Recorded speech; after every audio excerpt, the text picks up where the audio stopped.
तो अगर 72 घंटे के भीतर एक्स या ग्रोक अगर उसमें कार्रवाई करने में विफल होता है तो उनके सेफ हार्बर की सहूलियत खत्म हो सकती है और अभिव्यक्ति की आज़ादी वहीं पर खत्म हो जाती है जहां पर दूसरे आदमी की नाक शुरू होती है। कि उन्होंने बोला है कि हमारे इंस्टीट्यूशनल फेल्योर था, जो उनका फिल्टर है वो सही तरीके से काम नहीं कर रहा था या मॉडरेशन सही तरीके से नहीं हो रहा था। आर्टिफिशियल इंटेलिजेंस टूल ग्रोक के जरिए महिलाओं की तस्वीरों में फेर बदलकर उन्हें अश्लील बनाने के मामले में आईटी मिनिस्ट्री ने एक्स प्रशासन को नोटिस जारी कर 72 घंटे का वक्त दिया था और अब इस अवधि को 72 घंटे के लिए और बढ़ा दिया गया है। मसला Karnataka high court, Delhi high court और सुप्रीम कोर्ट में कई बार सोशल मीडिया को लेकर पहुंचा है, जब ऐसे मामले सामने आए हैं जहां पर लोगों को आपत्ति है, विरोध है, लेकिन उन पर शिकंजा नहीं कस पा रहा है। और इस मसले का हल क्या है, इस पर हम बातचीत करेंगे अधिवक्ता और आईटी एक्सपर्ट के जाने माने वकील विराग गुप्ता जी से। विराग जी, आपने दिल्ली हाई कोर्ट में एक केस फाइल किया था, तब ये व्यवस्था की गई थी कि जो प्रतिनिधि हैं सोशल मीडिया के वो इंडिया में नियुक्त किए जाएंगे, वो क्या था, इस बारे में हमें बताएं। देखिए, इंफॉर्मेशन टेक्नोलॉजी एक्ट में सेक्शन 79 है, उसके अनुसार आईटी कंपनियों को, डिजिटल कंपनियों को इंटरमीडियरी माना जाता है और उन्हें पोस्टमैन के नाते कानूनी सुरक्षा मिलती है जिसे सेफ हार्बर कहा जाता है। लेकिन उस सेफ हार्बर की सहूलियत को लेने के लिए उन्हें आईटी इंटरमीडियरी नियमों का पालन करना जरूरी है, भारत का कानून का पालन करना जरूरी है।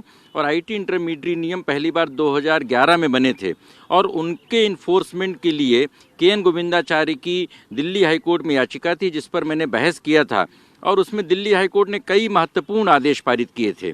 उस याचिका में फेसबुक, गूगल और ट्विटर 3 पार्टियां थी, लेकिन वो आदेश देश की सारी इंटरमीडियरी कंपनियों पर लागू है जो भारत में कारोबार कर रही हैं।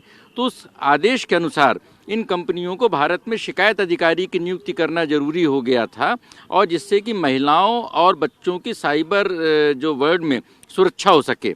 उस नियम में 2021 में बदलाव किया गया जिसे आईटी इंटरमीडियरी रूल्स 2021 बोलते हैं और केंद्र सरकार ने उन नियमों के तहत अभी नोटिस जारी किया है, क्योंकि एक होता है आपत्तिजनक चित्रण और दूसरा है आपत्तिजनक चित्रण की फैक्ट्री। तो जो ग्रोक ने अभी जो व्यवस्था बनाई है और उसमें किसी तरह का कोई फिल्टर नहीं है, कोई रिस्ट्रिक्शन नहीं है, तो उसकी वजह से बड़े पैमाने पर महिलाओं का जो आपत्तिजनक चित्रण हो रहा है और सरकार ने अपनी नोटिस में बोला है कि इसकी वजह से इंफॉर्मेशन टेक्नोलॉजी एक्ट के कई प्रावधान, भारतीय न्याय संहिता, indecent representation of the women act या पॉक्सो जैसे कानूनों का उल्लंघन हो रहा है। तो अगर 72 घंटे के भीतर एक्स या ग्रोक अगर उसमें कार्रवाई करने में विफल होता है तो उनके सेफ हार्बर की सहूलियत खत्म हो सकती है। लेकिन जैसे कि खबरें आ रही हैं कि एक्स को 3 दिन का समय, 72 घंटे का समय और दे दिया गया है और इसमें जुड़ी हुई बहुत सारे महत्वपूर्ण जो लैप्सेज हैं वो चिंताजनक हैं। मैं आपसे ये बात जानना चाहूँगा कि हाईकोर्ट ने निर्देश जारी किया तो सीधे तौर पर ये माना जाए कि जो जुडिशियल ऑर्डर था उसकी अवहेलना हो रही है, उसको अनदेखा किया जा रहा है। सिर्फ जुडिशियल ऑर्डर की अवहेलना नहीं हो रही है, संसदीय व्यवस्था की अवहेलना हो रही है, संसद द्वारा पारित कानून की अवहेलना हो रही है। क्योंकि हाईकोर्ट के आदेश के बाद क्लियरली केंद्र सरकार ने एफिडेविट दिया था दिल्ली हाई कोर्ट में और जो नए नियम बनाए गए हैं उसमें बहुत ही स्पष्ट तरीके से प्रावधान है कि इन कंपनियों को भारत में कारोबार करने के लिए 3 तरह के अधिकारियों की नियुक्ति करनी पड़ेगी। पहला है ग्रीवांस ऑफिसर, जिन्हें शिकायत अधिकारी बोलते हैं, दूसरा है कंप्लायंस ऑफिसर और तीसरा है नोडल ऑफिसर। और जो नोटिस जारी की है ये बड़ी एक चिंताजनक बात है और ये बड़ी एक अजीब तरह की बात है कि इस नोटिस में कहीं पे भी एक्स का कोई पता नहीं लिखा है कि भारत में उनका पता क्या है, सिर्फ इंडियन ऑपरेशंस किए गए हैं। तो क्या वो अमेरिका स्थित कंपनी को भेजा गया है या भारत स्थित कंपनी को भेजा गया है? एक खबर के अनुसार साल 2023 से भारत में एक्स का कोई कंप्लायंस ऑफिसर है, ग्रीवांस ऑफिसर नहीं है। तो अगर वो भारत के नियमों का पालन नहीं कर रहे हैं, संबंधित अधिकारियों की भारत में नियुक्ति नहीं कर रहे हैं, तो उनका जो सेफ हार्बर है या उनकी जो इंटरमीडियरी की कानूनी सुरक्षा है वो कैसे बरकरार रह सकती है? एक बात और है कि कर्नाटक में भी एक मैटर एक्स का चला, वो मैं आपसे जानना चाहूँगा कि आखिर किस तरह के निर्देश हाईकोर्ट ने जारी किए और अब तक उन पर क्या कदम उठाया गया है। देखिए, जो आईटी इंटरमीडिएट नियम हैं उनके अनुसार कई तरह के कंप्लाइंसेस करने पड़ते हैं। उसमें मोटे तौर पे 4 तरह की व्यवस्थाएं हैं। पहली व्यवस्था ये है कि अगर कोई भी आपत्तिजनक कंटेंट है, अगर कोर्ट का आदेश है तो वो उन कंपनियों को मानना पड़ेगा। दूसरा, अगर सरकार ने आईटी एक्ट के तहत कोई आदेश जारी किया है उसको मानना पड़ेगा। तीसरा, कि जो उन भारत के कानून नियम है, जो उनकी प्राइवेसी पॉलिसी है, उसके अनुसार उनको उन नियमों का पालन करना पड़ेगा। और चौथे नंबर पर अगर कोई भी व्यक्ति कोई शिकायत करता है तो शिकायत का एक निश्चित समय सीमा के भीतर निराकरण करना जरूरी है। इसके लिए भारत में इन कंपनियों के प्रतिनिधि होने जरूरी हैं, लेकिन वो नहीं हैं। तो कर्नाटक हाईकोर्ट में मामला ये गया था कि उन्होंने भारत सरकार के जो बहुत सारे इनिशिएटिव्स हैं उनको उन्होंने चुनौती दी थी और उन्होंने बोला था कि ये संविधान के अनुच्छेद 19 के तहत अभिव्यक्ति की आज़ादी का उल्लंघन है और सरकार ऐसा नहीं कर सकती है।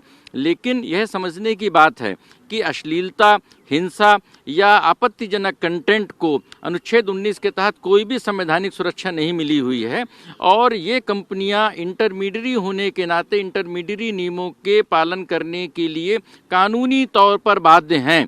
और केंद्र सरकार के जो मंत्री हैं और जो पुराने मंत्री थे और सारे लोगों ने बड़ा स्पष्ट कहा है कि भारत में कारोबार करने वाली विदेशी कंपनियों को भारत के कानून का पालन करना ही होगा। अब इसमें 2 तरह की विफलताएं सामने आ रही हैं। पहली विफलता ये आ रही है कि क्या एक्स का भारत में किसी प्रकार का कोई स्थानीय अधिकारी है या नहीं है, अगर नहीं है तो उनको फिर क्यों नहीं विवश किया जा रहा है। दूसरा, 72 घंटे की अधिकतम समय सीमा थी, उसको क्यों बढ़ाया गया और भारत में उनके जो आपत्तिजनक कंटेंट का या वैश्विक स्तर पर जो हो रहा है उसके खिलाफ उन्होंने क्या कार्रवाई की, इसका पूरी स्पष्टता के साथ उजागर होना चाहिए।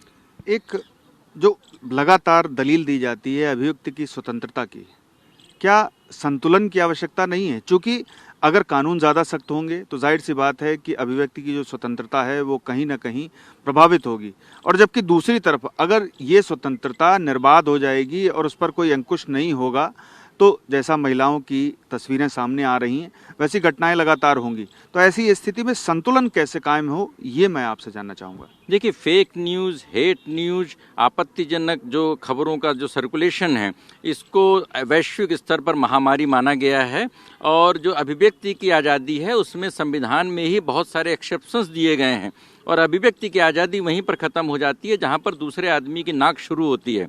तो अभिव्यक्ति की आज़ादी के नाम पर अगर कोई आपत्तिजनक चित्रण करने की बात बोले, और इसमें 3 बड़े पहलू हैं। पहला बड़ा पहलू ये है कि जो इन प्लेटफॉर्म पे जो फर्जी खाते हैं उन फर्जी खातों पर रोक कैसे लगाई जाए, क्योंकि फर्जी खातों पर इनको रोक, इनके फर्जी खातों की वजह से इनका पूरा कारोबार चलता है। दूसरा, जो बच्चे हैं, जैसा ऑस्ट्रेलिया का जो नया कानून आया है जिसके हिसाब से 16 साल से कम उम्र के बच्चे सोशल मीडिया ज्वाइन नहीं कर सकते हैं। भारत में भी दिल्ली हाई कोर्ट में यह व्यवस्था की गई थी कि अमेरिका के कानून के हिसाब से 13 साल से कम उम्र के बच्चे सोशल मीडिया ज्वाइन नहीं कर सकते हैं और भारत के कानून के हिसाब से 18 साल से कम उम्र के नाबालिग बच्चे सोशल मीडिया के साथ अपना एग्रीमेंट नहीं कर सकते हैं। तो नाबालिग बच्चों का अश्लील चित्रण या बोगस अकाउंट्स के माध्यम से सर्कुलेशन या कमर्शियल लाभ के लिए अश्लील कंटेंट को बढ़ावा देना और उसके बाद फिर अभिव्यक्ति की आज़ादी के आड़ में सुरक्षा कवच हासिल करने की व्यवस्था करना, मुझे नहीं लगता है कि कोई भी जो व्यापार है, सुप्रीम कोर्ट के बहुत सारे आदेश हैं, हाई कोर्ट के आदेश हैं, कि कोई भी कारोबार है उस कारोबार में भारत के कानून के नियमों का पालन करना जरूरी है। ऐसा नहीं है कि कोई निर्बाध स्वतंत्रता है और कुछ भी किया जा सकता है।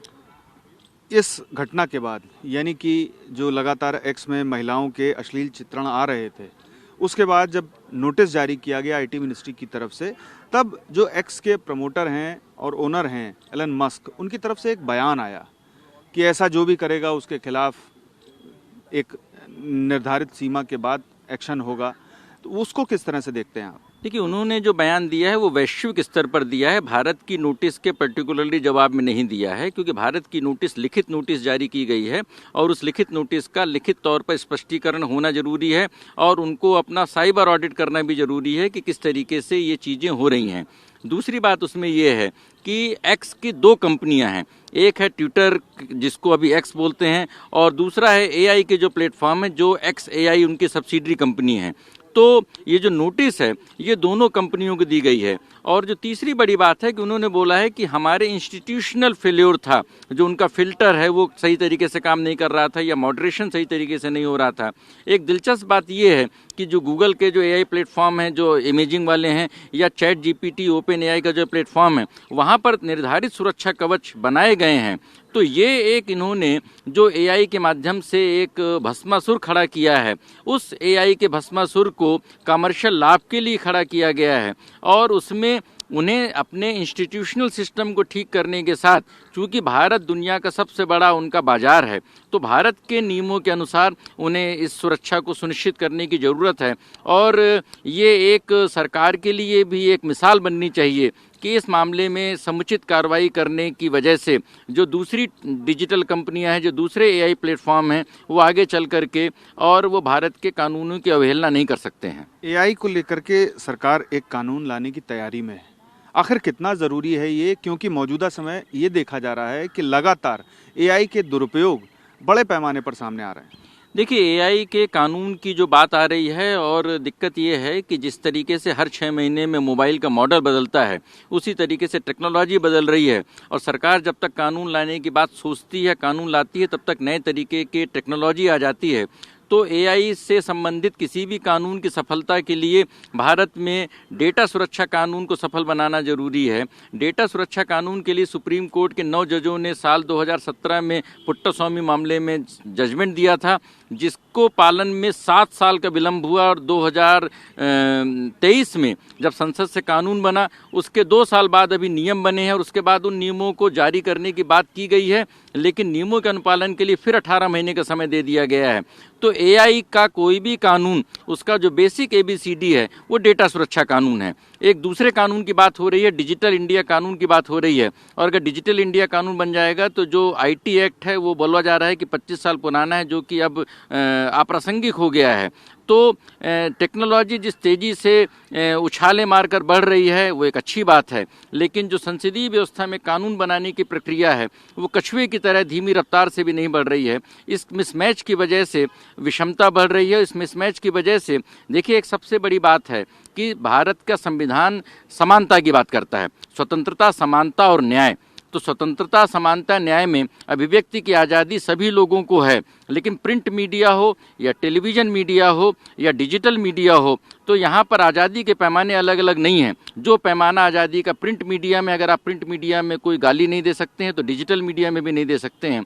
तो स्वतंत्रता की पैमाने बराबर हैं, समानता के पैमाने बराबर हैं। अगर देश के अखबारों को, देश में जो टेलीविज़न मीडिया को जो रेगुलेशंस के सामना करना पड़ता है, तो जो इंटरमीडिएट कंपनी है उनको भी भारत के कानून का पालन करना चाहिए। और न्याय की जहाँ तक बात है, तो अगर डिजिटल प्लेटफॉर्म पर अपराध हो रहे हैं, महिलाओं की सुरक्षा के साथ खिलवाड़ हो रहा है, तो उसमें न्याय भी मिलना चाहिए। तो इन तीनों चीज़ों को सुनिश्चित करके संविधान के जो 75वें जो हमारी वर्षगांठ है, तो हमको, सरकार को इसको सफल बनाने की ज़रूरत है। अन्यथा एक डिजिटल प्रदूषण बढ़ने के साथ डिजिटल अराजकता बढ़ने के खतरे हैं। देखिए, जो बात आपने कही कि बड़ा धीमी गति में कानून बनता है, लेकिन जब कानून बनाने की बारी आती है और सरकार कुछ सख्त करना चाहती है, तो ऐसी स्थिति में राजनीतिक ऊहापोह की स्थिति आ जाती है। विपक्ष और तमाम जो स्वयंसेवी संगठन हैं वो ये कहने लगते हैं कि अभिव्यक्ति की स्वतंत्रता को दबाने की कोशिश सरकार की ओर से की जा रही है। तो ऐसी स्थिति में सरकार आखिर क्या करे? देखिए, सरकार के पास बहुत ही उनके पास न सिर्फ एक संवैधानिक मैंडेट होता है, बल्कि उनके पास शक्ति भी होती है। और कितने सारे कानून उन्होंने रातों रात लागू कर दिए जिनका कि विरोध था। और देश में काले धन को ठीक करने के लिए डिमोनेटाइजेशन किया गया, जीएसटी लागू किया गया। तो जिस तरीके से सरकार दूसरे कानून लागू करती है, तो उस तरीके से इस कानून को, जो फिलहाल अभी नए कानून की बात ही नहीं है, अभी तो आईटी एक्ट और आईटी इंटरमीडिएट नियमों के पालन करने की बात आ रही है। एक इस नोटिस में बड़ी दिलचस्प बात है। दिलचस्प बात यह है कि इस नोटिस की कॉपी सभी राज्यों के चीफ सेक्रेटरी को भेजी गई है। इसका मतलब ये है कि अगर 72 घंटे में एक्स या जो ग्रोक हैं वो अगर जवाब नहीं देते हैं, तो उनका सुरक्षा कवच अपने आप खत्म हो जाएगा और राज्यों की पुलिस इन आपत्तिजनक चित्रण के लिए एफआईआर दर्ज कर सकती है। मुझे लग रहा है कि इस नोटिस में बहुत ज़्यादा स्पष्टता से ये बात की गई है। यानी कि राजनीतिक इच्छा शक्ति चाहिए कड़ा कानून बनाने के लिए, और सोशल मीडिया में जो दुरुपयोग किए जा रहे हैं उन पर शिकंजा कसने के लिए? देखिए, कानून बनाने के लिए राजनीतिक इच्छा शक्ति के साथ साथ डिजिटल के वर्तमान परिवेश के अनुसार 4 कानूनों का एक समावेश है, जिसका कि मेरी किताब डिजिटल कानूनों से समृद्ध भारत में विस्तार से जिक्र है, जिसके भीतर इंटरनेट सर्विस प्रोवाइडर हो, चाहे टेलीकॉम सर्विस प्रोवाइडर्स हो, चाहे डेटा सुरक्षा हो या फिर आर्टिफिशियल इंटेलिजेंस हो, इन सारे सेक्टरों को कवर करने के साथ जैसे हमारे भारत में नए आपराधिक कानूनों की संहिता बनाई गई थी 3 कानूनों की, आईपीसी, सीआरपीसी और एविडेंस एक्ट के बजाय, तो उसी तरीके से भारत को नई डिजिटल संहिता की जरूरत है। लेकिन जब तक नई डिजिटल संहिता का निर्माण हो रहा है उस समय तक वर्तमान कानूनों को बड़ी सख्ती से उनका पालन करने की जरूरत है, जिससे कि एक ये लगे कि विदेशी कंपनियों के सामने भारत झुक नहीं रहा है और भारत में कानून का शासन सभी के लिए बराबर हो, वो चाहे देशी कंपनियां हों या फिर विदेशी कंपनियां हों। सोशल मीडिया में जिस तरह से नियमों का माहौल बनाया जा रहा है और व्यवस्थाएं लचर हैं, तो ऐसी स्थिति में एक आम आदमी जो सोशल मीडिया पर रहना भी चाहता है और सुरक्षित भी रहना चाहता है, वो क्या करे? आप अपना विशेष राय इस पर दीजिए। नहीं, देखिए, जैसे आप सड़कों के लिए नियम बनाते हैं, उसके बावजूद लोग हेलमेट नहीं लगाते हैं या ट्रैफिक चालान तोड़ते हैं, तो कानून आप बनाएंगे तो कानून बनाने के बावजूद भी कानून का उल्लंघन होगा, लेकिन कानून के उल्लंघन पे सख्त दंड का प्रावधान हो। तो जो आम आदमी है, आम आदमी के लिए ही साल 2013 में दिल्ली हाई कोर्ट ने जो आदेश पारित किए थे, जिनको कि सही तरीके से पालन करने की ज़रूरत है, कि जिस तरीके से बड़ी आसानी से सोशल मीडिया में अकाउंट बन जाता है, उसी आसान तरीके से फर्जी खातों पर लगाम लगे। अगर कोई आदमी सूचित करे कि ये इम्पर्सोनेटेड खाता है या फर्जी खाता है, उस पर रोक लगे। इसी तरीके से जो आपत्तिजनक कोई सामग्री है उसको हटाने के नाम पर कोर्ट के आदेश की जो बातें हों वो बातें नहीं हों, और जो फर्जी खाते हैं, 1/3 फर्जी खाते हैं सारे जो डिजिटल प्लेटफॉर्म पे, उन पर रोक लगे। मुनाफे के नाम पर कानून और सामाजिक जो उनके जवाबदेहियां हैं उनकी बलि नहीं चढ़ाई जाए, ये इन कंपनियों की जिम्मेदारी है। अन्यथा आम लोगों को एक जिस तरीके से एक असुरक्षा का सामना करना पड़ता है, और सबसे बड़ी दिक्कत यह है कि जो इन सारी चीज़ों की वजह से साइबर फ्रॉड बढ़ रहे हैं, जिसके लिए सुप्रीम कोर्ट ने भी चिंता जाहिर की है, डिजिटल अरेस्ट के जो मामले बढ़ रहे हैं, तो क्या हर मामला कोर्ट कचहरी में नहीं आ सकता है, हर मामले में पुलिस नहीं जा सकती है? तो संस्थागत प्रणाली कैसे हो? एक सबसे बड़ा अंतर्राष्ट्रीय सिद्धांत है, जो करे सो भरे, पॉल्यूटर पेज प्रिंसिपल। तो जो ये सोशल मीडिया कंपनी है, टेक प्लेटफॉर्म है, दुनिया का सबसे बड़ा मुनाफा कमा रही हैं, तो उनकी जवाबदेही है कि टेक्नोलॉजी के माध्यम से, AI के माध्यम से, कानूनों के पालन के माध्यम से एक सुरक्षित डिजिटल वातावरण का निर्माण करें। हमसे बात करने के लिए बहुत बहुत शुक्रिया।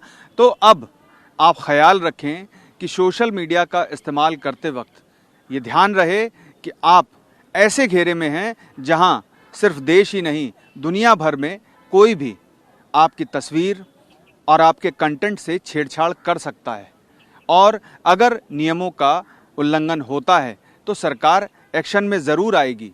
लेकिन विदेश में बैठी जो सोशल मीडिया कंपनी है वो उसका अनुपालन किस तरीके से करती है और सरकार कितना सख्त होती है, ये देखने वाली बात होगी। पीयूष पांडे, TV9 भारतवर्ष, नई दिल्ली।